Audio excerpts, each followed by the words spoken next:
Hola, hola, hola, buenas noches. Bienvenidos a su podcast, Noctámbulo, un podcast para no dormir.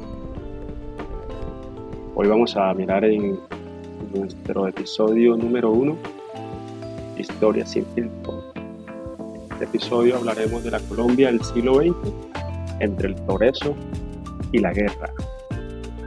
Un siglo de contraste. Por un lado, el país quiso modernizarse, pero por otro lado, la violencia la marcó con una herida que no cerraba, que no cierra, trata de cerrarse. ¿Cómo vivió Colombia esta tensión entre el progreso y el conflicto? Vamos a averiguarlo en Noctámbulo, un podcast para no dormir. Bueno, vamos a desarrollar en esta primera parte de Historia sin filtro todo lo que aconteció durante esa Colombia del siglo XX. Les decía antes, entre el progreso y la guerra. La Colombia quiere cambiar, modernización a medias. Pues en este sentido, a principios del siglo XX, Colombia intentó ponerse al día. Llegaron los trenes, las fábricas, las universidades públicas y hasta el petróleo. Las ciudades crecieron, pero el campo siguió olvidado, claro, siempre. Las élites liberales y conservadoras hablaron de progreso, pero muchos campesinos seguían sin tierra, sin una voz. Era un progreso que beneficiaba a unos pocos. En esta segunda parte vamos a analizar qué es la violencia. La violencia que lo cambió todo. Estamos hablando de los años 50 hacia adelante.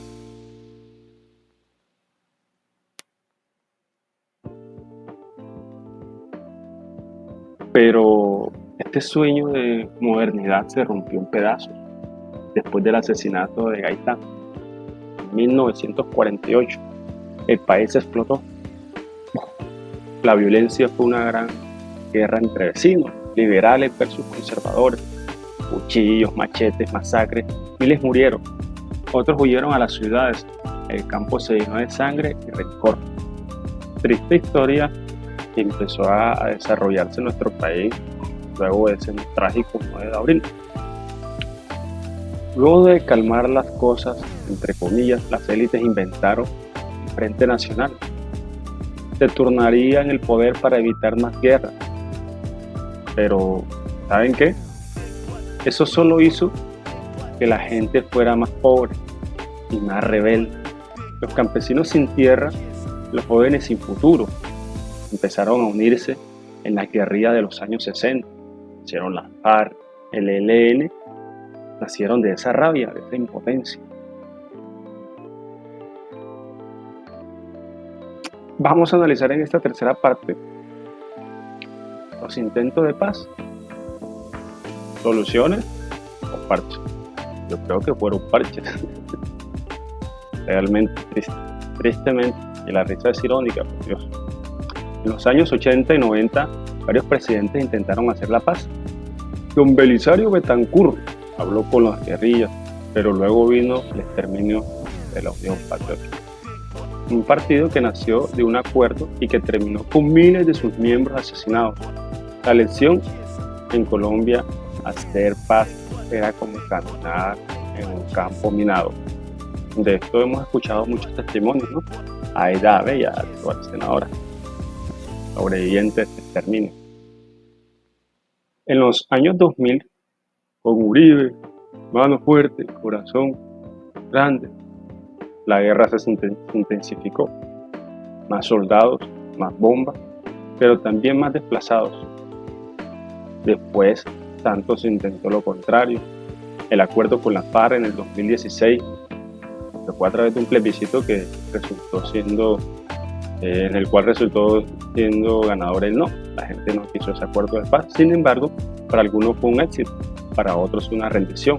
Pero lo cierto es que la violencia no desapareció. Surgieron nuevos grupos armados, el narcotráfico siguió y la tierra sigue en pocas manos. Vamos a analizar ahora la siguiente situación. las élites y el poder. ¿Tenían miedo al cambio? Y aquí está el meollo del asunto. Las élites colombianas, terratenientes, empresarios, políticos, siempre tuvieron miedo a perder el poder. Cada vez que alguien hablaba de reforma agraria, es algo que está sucediendo ahora, aunque un poco invisible, ¿no? La reforma agraria del cambio. De impuestos con los ricos o de paz con las guerrillas, saltaban como si les fueran a quitar todo. Ese miedo frenó cambios profundos, afortunadamente. Hoy, aunque el país es muy distinto al de 1950, hay cosas que no cambian. La desigualdad, la desconfianza en la política y la idea de que la violencia es la única forma de resolver los problemas. ¿Será que Colombia aprendió la lección o seguimos repitiendo la historia? Para mí que se está repitiendo la historia, pero en mi opinión es una imposición de que se repita la historia por los mismos señores que tienen miedo a los cambios. Y bueno, esto fue mi historia sin filtro, la historia de un país que quiso crecer, pero que aún carga con las cicatrices de su guerra. ¿Podría Colombia escribir un siglo XXI diferente? Ya lo estamos escribiendo. Bueno, eso lo vamos a analizar en el próximo capítulo. Creo que antes de hacer el cierre, vamos a dar una pregunta para reflexionar. ¿Qué opinas? ¿Crees que Colombia ha superado esos fantasmas del siglo XX o seguimos atrapados en los mismos conflictos?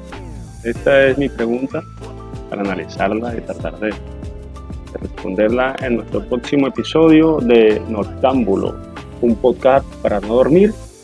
En el segundo episodio de Historia sin filtro vamos a seguir analizando la situación sobre